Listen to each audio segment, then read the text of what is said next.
आज आपने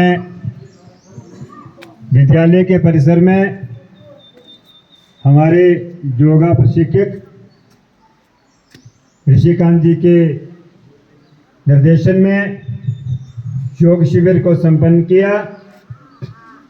आज के दिन पूरा विश्व इस दिन को बड़ी सादगी के साथ, बड़े जोश के साथ और इस विश्वास के साथ कि हम रोगों से दूर रहें, हमारे जीवन में खुशहाली आए, हम जिंदगी को सुचारू रूप से जिएं, हमारे जीवन में आदि व्याधि ये सब दूर रहें और हम जीवन जी करके उस ऊपर वाले का धन्यवाद करें जिसने हमें ये जीवन दिया है।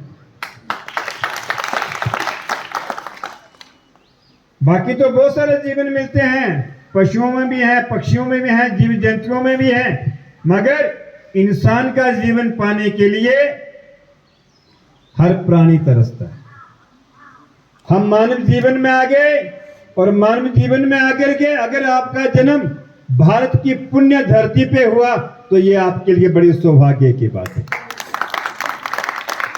हम उस देश में रहते हैं जहां पत्थरों को पूजा जाता है भगवान मान करके, नदियों को पूजा जाता है, वृक्षों की पूजा होती है, हर पशु पक्षी जीव जंतु में भगवान के होने की कल्पना की जाती है और उसको उसी रूप में माना जाता है, पूजा जाता है। ये मेरे देश की संस्कृति है, ये मेरे देश का स्वाभिमान है।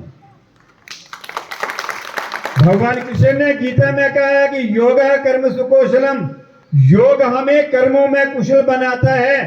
जब आप योग नहीं करोगे तो कोई भी काम करने में सहायक नहीं होंगे, समर्थ नहीं होंगे।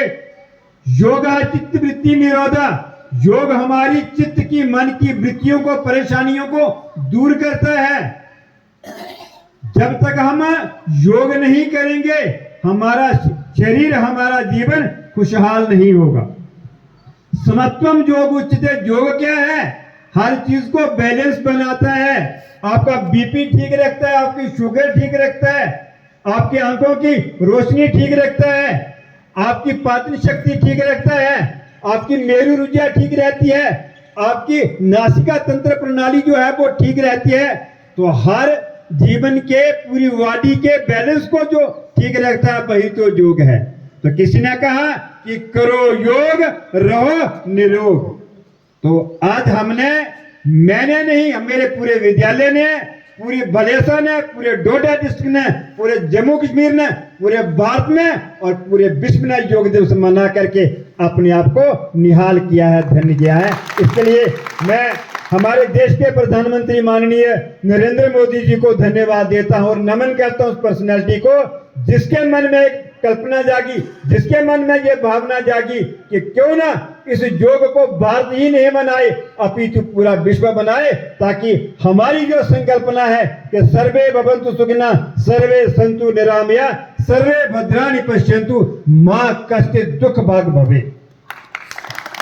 मेरा हिंदुस्तान है जिसके मंदिरों में, जिसके मस्जिदों में, जिसके गुरुद्वारों में, जिसके गिरजाघरों में ये प्रार्थना होती है कि आओ हम सब मिलकर के चले और जीवन को जिए।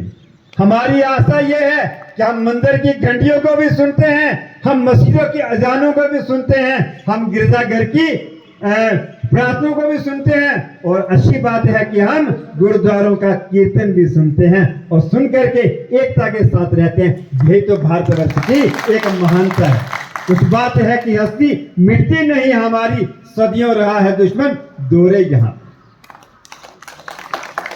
आज उस भारतवर्ष को देख करके पूरी दुनिया कह रही है कि भारत पुनः अपने अतीत की ओर लौट रहा है। जो कभी विश्व गुरु हुआ करता था आज वो पुनः एक बार विश्व गुरु बनने की राह में है और उसके लिए मेरी आने वाली जो पीढ़ी है, आने वाली जो नस्लें हैं वो अपनी संस्कृति से जुड़े, अपनी सभ्यता से जुड़े, अपनी जड़ों से जुड़े और पश्चिमी सभ्यता से दूर होकर के इस देश को एक अच्छा देश बनाए, एक खुशहाल देश बनाए और ऐसा देश बनाए जिसमें नफरत, ईर्ष्या, द्वेष और लड़ाई झगड़े की कोई जगह ना हो। अगर जगह हो तो शांति की हो, प्यार की हो, सद्भाव की हो, प्रेरणा की हो, सौहार्द की हो और आपस में भाईचारे की हो। ये वो भारत बनना चाहिए। पुनः हम अपने अतीत की ओर लौट रहे हैं, जिसके लिए हमारा पूरा देश एकजुट होकर इस देश की जो वैमनस्यता है, जो परेशानियां, उसको दूर करने के लिए आगे बढ़ रहा है। मैं पुनः आपको इस पवित्र पर्व पर बधाई देता हूं और आपके उज्जवल भविष्य की कामना करता हूं कि आप सुखी रहें, निरोग रहें और हमेशा पढ़ लिख करके अपने माता पिता का नाम रोशन करें, अपने टीचर का भी नाम रोशन करें, अपने गांव का नाम रोशन करें, अपने देश का नाम रोशन करें। यही तो हमारे वेदों का सार है, यही गीता का सार है, यही गुरु ग्रंथ साहब का सार है, यही कुरान का सार है, यही बाइबल का सार है। हमारा वो देश है जो कभी इतिहास के पन्नों में देखो तो जो लोग अपने दुश्मन को हराने के लिए, जैसे ऋषि ने अपनी अस्थियां तक दान दी थी, ऋषि